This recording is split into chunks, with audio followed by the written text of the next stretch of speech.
Kabar mengejutkan baru-baru ini datang dari Marshanda. Ya, pemain sinetron yang bersinar lewat perannya sebagai Lala di sinetron Bidadari itu membagikan unggahan yang cukup mengagetkan publik. Di tengah perjuangannya untuk sembuh dari penyakit bipolar disorder yang diidapnya sejak tahun 2009 lalu, hingga sempat pergi ke Los Angeles, Amerika Serikat untuk jalani healing terapi. Tiba-tiba saja, mantan istri Ben Kasyafani itu juga mengumumkan tentang penyakit lain yang ia idap selama setahun terakhir, yaitu penyakit tumor payudara. Lantas, bagaimana ketegaran Marshanda saat menyampaikan kondisinya itu? Dan siapakah Marshanda dengan segala kemungkinan dan resiko yang terjadi? Yang Maha Kuasa dengan ngasih gue tumor payudara. Jadi gue nggak pengen kalian ada yang worry, please.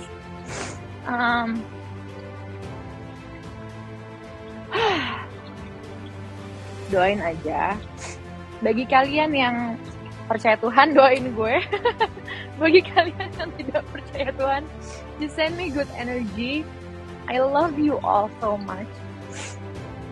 Dan gue pengen kalian tahu, I'm not afraid. I'm in pain sometimes. In painnya maksudnya physical, di payudara gue itu yang ada tumornya. Kadang-kadang sakit, gue ngomongnya belak-belakan. Kalau gue mati abis gue bikin live ini, gue gak apa-apa. Dan gue minta, if I'm really gonna die, okay? Karena gue ikhtiar tapi tawakal kalau dalam Islam. Jadi gue bukan tipe yang oke, gue pasrah nih, gue mati, gue gak ngapa-ngapain. Gue gak gitu. Makanya gue ke mana namanya Singapura, because I wanna fight for my life. Kenapa? At least gue ke Singapura tujuannya untuk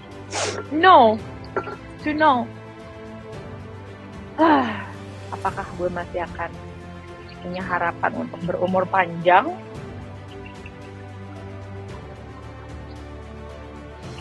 atau tidak.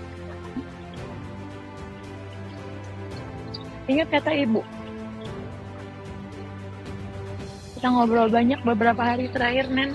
Ibu kasih kamu lagu Sienna yang ibu ciptain buat kamu. Listen to that song. Ya, ingat kata ibu. Look at me, I'm happy. And if I go, I'm gonna be happy too. If you pray for me. Kalau Nena doa buat ibu, I'm gonna dance in heaven. Walaupun gue cuman mengalami quantity yang kecil dengan anak gue setiap minggu 2-3 hari aja, gak setiap minggu juga, but it's fine. Gue bersyukur Sienna itu disayangi oleh keluarga yang sayang sama dia dan dia tahu kebesarannya. Gue make sure Sienna tahu her life. Gue pengen bisa pergi ketemu bokap gue sebelum gue kenapa-napa. Gue ke Singapura. I believe in magic, you know. Like this song coming up, I'm about to talk about my dad. Maybe Allah akan memperbaiki jalan hidupnya. Maybe that's a sign. Dan Caca pengen Papa tahu kalau Papa nonton video ini dan sebelum MRI tiba-tiba ajal menjemput. Serius gue. Mana kita tahu sih, ya Allah. Jadinya pas sampai Jakarta gue bisa nyamperin bokap dan make sure ke Papa. Pertama minta maaf sama Papa, nyamperin dia. Karena dia udah lama gak disamperin sama orang-orang yang dia sayang karena pandemi dan lain-lain. Jadi terbatas transportasi dan segala macam, you know? So I want to go to him. Jadi tumor itu ada yang jinak dan ada yang ganas, ya. Nah, yang ganas itu namanya kanker. Nah, jadi kalau ada yang jinak itu hanya tumbuh di payudara saja dan tidak menyerang jaringan-jaringan sekitar. Tapi kalau yang ganas itu ada pertumbuhan selain di payudara ya, tumbuhnya relatif lebih cepat, kemudian dia suka menyebar ke jaringan sekitarnya, misalnya ke kelenjar getah bening ketiak, ke kelenjar getah bening leher, terus ke tulang dada, ya, ke tulang iga, ya, otot-otot di belakang payudara, bahkan bisa menyebar sampai ke organ-organ jauh, misalnya paru-paru, tulang, hati, bahkan sampai otak. Nah, itu bedanya antara tumor payudara dan kanker payudara. Usia tumor payudara itu biasanya usia muda, di usia di bawah 30 tahun atau 20 sampai 30 tahun yang paling banyak. Ya, biasanya namanya itu yang dikenal namanya fibroadenoma.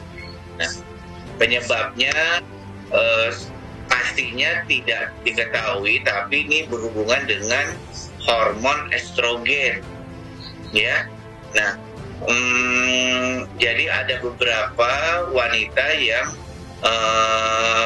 hormon estrogennya terjadi banyak terjadi perubahan, membuat sel-sel normal payudara berubah sifat menjadi tumor jinak. Nah, kalau misalnya tumor jinak ini tidak dilakukan treatment, lama-kelamaan dia bisa berubah menjadi ganas di usia di atas 30 tahun. Nah, jadi sampai saat ini faktor penyebab utama tumor payudara itu belum diketahui, tapi dia sangat berhubungan dengan faktor hormon estrogen yang ada di dalam tubuh wanita itu sendiri. Sebagai seorang mantan suami, Ben Kasyafani tentu saja memberikan support demi kesembuhan Marshanda. Hubungan yang terjalin baik selama ini, apalagi demi kepentingan Sheina, anak mereka, tentu saja membuat Ben merasakan juga keprihatinan yang mendalam terhadap apa yang menimpa mantan istrinya itu. Ben pun menuturkan bahwa kecil kemungkinan kalau penyakit yang Caca derita sekarang karena keturunan dari keluarga. Lantas, seperti apakah Ben Kasyafani memberikan dukungan kepada Marshanda? Dan bagaimana Marshanda merespon dukungan dari mantan suaminya itu? 2 hari yang lalu kalau nggak salah, pagi-pagi Caca WA, terus dia ada cerita di WA, terus habis itu ya aku telepon, terus akhirnya ya ngobrol, akhirnya Caca juga cerita apa yang sedang dialami sama Caca. Ya kita ngobrol, terus ya aku showing support lah, kita nunjukin supportnya, kita doain, terus kita ngobrolin juga tentang Sheina juga. Terus ya so far sih baru itu ya, karena kebetulan habis itu Caca lagi siap-siap, dia langsung mau pergi ke Singapura kan untuk tes lebih jauh tentang yang lagi dialami sama dia gitu. Detailnya sih aku belum terlalu dalam, karena habis itu dia langsung buru-buru karena dia mau cek kan. Nah kemarin tadi aku udah nanya juga update-nya seperti apa, tapi Caca cuma kirim link YouTube-nya, terus habis itu ya aku juga belum lihat lebih banyak kan, tapi mungkin nanti yang bisa cerita tentang yang lagi dialamin sama Caca, mungkin Caca yang lebih bisa cerita lebih banyak kan. Atau ya cukup udah beberapa lama tahu gitu, tapi mungkin yang akhir-akhir ini dia ngerasa perlu cek lebih jauh kan. Tapi sih kalau aku bener-bener baru tahu kemarin waktu 2 hari lalu itu. Enggak sih, kalau keluarga Caca sih enggak sih, insya Allah. Setauku sih enggak ada sih. Maksudnya keluarga dekatnya ya, maksudnya mamanya, terus habis itu ya mama, terus habis itu adik-adiknya kayak enggak sih. Tapi kalau keluarga jauh lebih besarnya lagi, nah aku mesti mengingat-ingat, tapi sejauh ingatanku sih aku kayaknya enggak sih. Karena aku cukup kenal Caca lah. Caca itu yang membutuhkan support kan.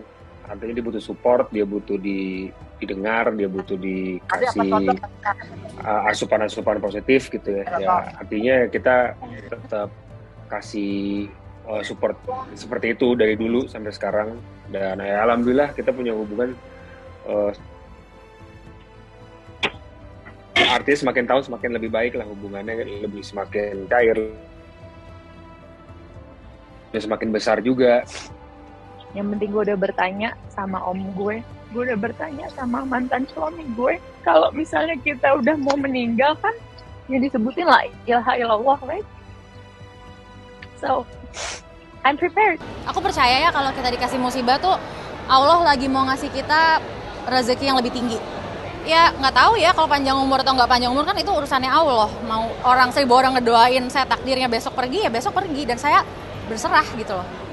Jadi nggak ada rasa takut sama sekali.